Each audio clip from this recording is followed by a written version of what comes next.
Hello बच्चों, आज मैं आप लोगों को क्लास 6 की जो आपके पास न्यू एनसीईआरटी की बुक है ना, उसमें जो चैप्टर नंबर 4 है डेटा हैंडलिंग एंड प्रेजेंटेशन। तो ये चैप्टर हमने लास्ट क्लास में स्टार्ट कर दिया था। तो लास्ट क्लास में हमने यहाँ तक कर लिया था, है ना। पेज नंबर 77 पे थे ना। चलिए अब आगे का रीड करते हैं। यहाँ आपसे क्या कह रहे हैं, to organize the data we can write the name of each sweets in one column and using tally science note the number of students who prefer the that sweets. अगर आपको याद होगा, हमने लास्ट क्लास में sweets वाला question किया था, गुलाब जामुन जलेबी गुंजिया वाला, है ना। तो वो वही बता रहे, जैसे हमने अरेंज किए थे उन्हें, उसके बाद उनके आगे उनकी फ्रीक्वेंसी लिख दी थी कि कितनी जलेबी कितने बच्चों को पसंद है या वो जितने बच्चों को पसंद है, वही सारी चीज़ें इस बॉक्स में आपको बताई गई है। अब यहाँ पर एक गर्ल है Sandhya, ask her student about the size of the shoes they wear. उसने स्टूडेंट से पूछा कि जो भी शूज़ उन्होंने पहन रखे हैं उसका साइज़ क्या है, हर एक बच्चे से पूछा, और उसने यहाँ पर ये रिकॉर्ड कर लिया, बोर्ड के ऊपर लिख दिया पूरा data. Then she then arrange the shoe size of the student in ascending order. उसके बाद इसने इसे क्या किया, असेंडिंग ऑर्डर में लगा दिया। मतलब देखो, अगर 3 बार लिखा है ना इसके अंदर, तो उसने 3 बार पहले 3 लिखा है, फिर 4 लिखा है, फिर 5 लिखा है, फिर 6, फिर 7, असेंडिंग में अरेंज कर दिया है। क्लियर है। अब इससे रिलेटेड आपको क्वेश्चंस क्या दिए गए हैं, helper to figure out the following. कुछ क्वेश्चंस के आंसर देने में आप उसकी मदद कीजिए। द लार्जेस्ट शू साइज कौन सा है, तो लार्जेस्ट आपको देख के ही पता चल रहा होगा कि जहाँ तक है 5 है, क्योंकि 5 ही सबसे ज़्यादा बार दिख रहा है। पर फिर भी एक बार हम इसे काउंट कर लेते हैं। तो अगर हम यहाँ पर देखें तो 1 2 3 4 5 6 7 8 9 10 स्टूडेंट्स ऐसे हैं जिनका शू साइज 5 है। एक बार ये भी काउंट कर लेते हैं, 1 2 3 4 5 6 7 8 9 स्टूडेंट्स ऐसे हैं जिनका शू साइज 4 है। तो वैसी बात है, यहाँ पर तो 5 आएगा। ठीक है।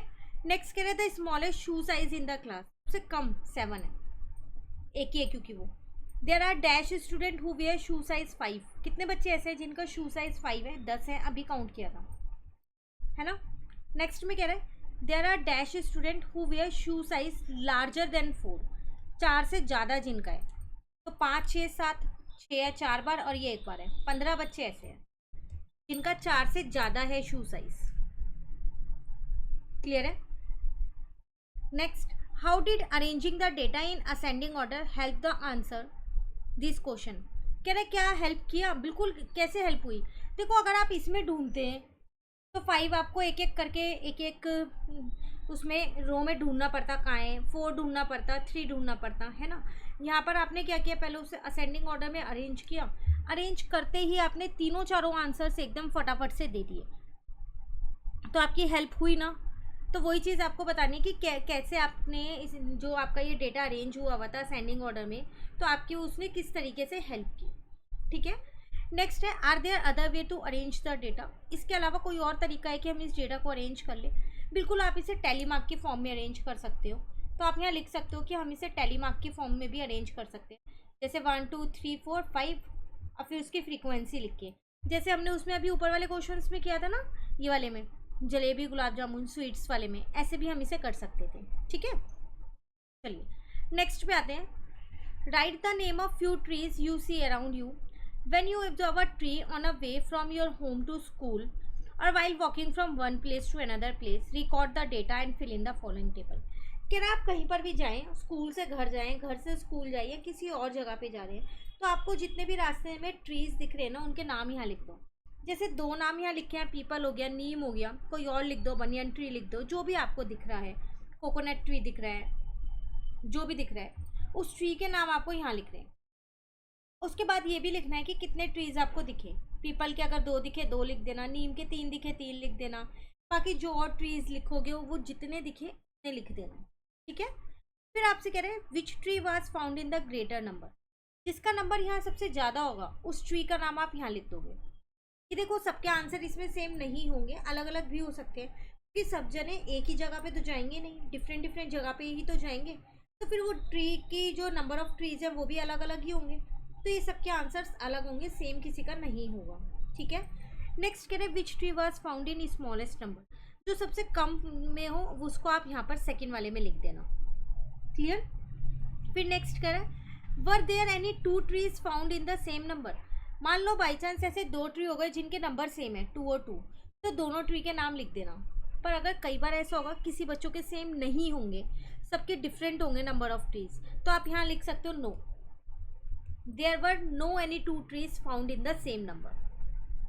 क्लियर?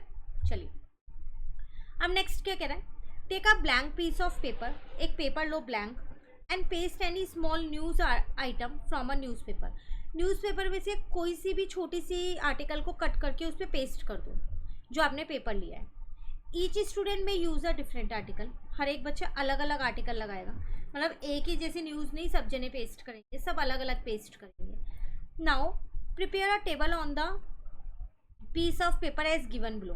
अब ऐसे आपको वो टेबल बनानी है। टेबल में है क्या, लेटर लिखने हैं, number of times found in the news item CEIRX, या फिर कोई और लेटर अगर आपको लगता है कि ये बहुत बार आ रहा है इस आर्टिकल में तो वो भी लिख सकते हो। ऐसे एक टेबल बना लो, ठीक है, और लिखो उस, जैसे आपने मान लो एक छोटा सा ये इसमें न्यूज़ लिखी हुई है। अब आप इसमें देखो कितनी बार C आया, कितनी बार E आया, कितनी बार I आया, कितनी बार R आया, कितनी बार X आया, और जो और लेटर आपने यहाँ पर कॉलम्स बनाए होंगे, A का बना दो, ठीक है, और किसी का बना दो, Z का बना दो, F का बना दो, किसी का भी बना दो, तो उनके अब वो आपको यहाँ पर फिल करने हैं।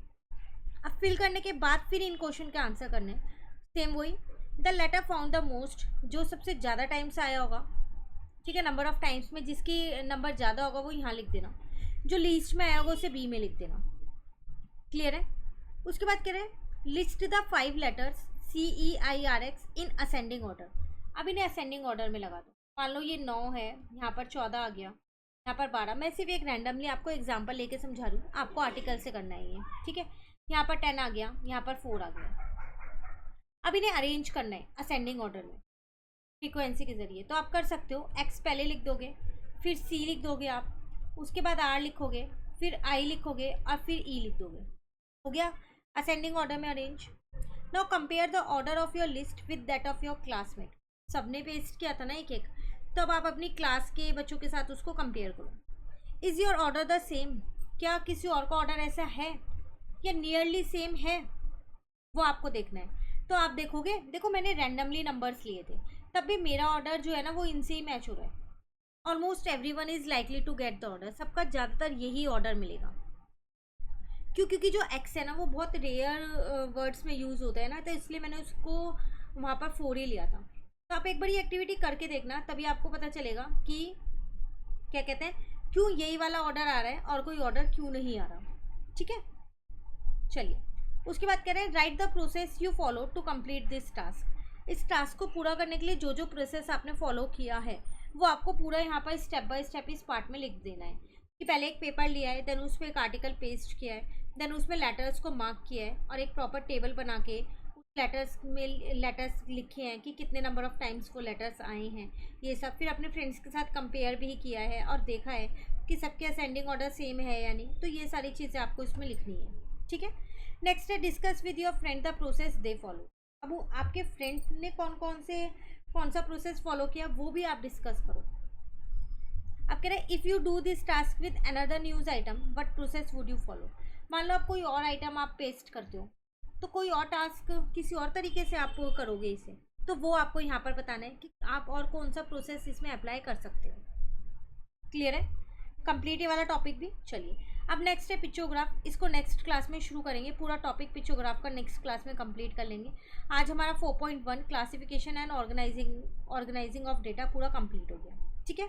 मिलते हैं नेक्स्ट क्लास में। इस चैनल पे आपको इस न्यू बुक के सारे चैप्टर्स मिलने वाले हैं, तो अगर आपने चैनल नहीं सब्सक्राइब कर रखा जल्दी से सब्सक्राइब कर लीजिए और फ्रेंड्स के साथ भी इस चैनल को ज़रूर शेयर कर दीजिए ताकि उनकी भी हेल्प हो जाए। Thank you.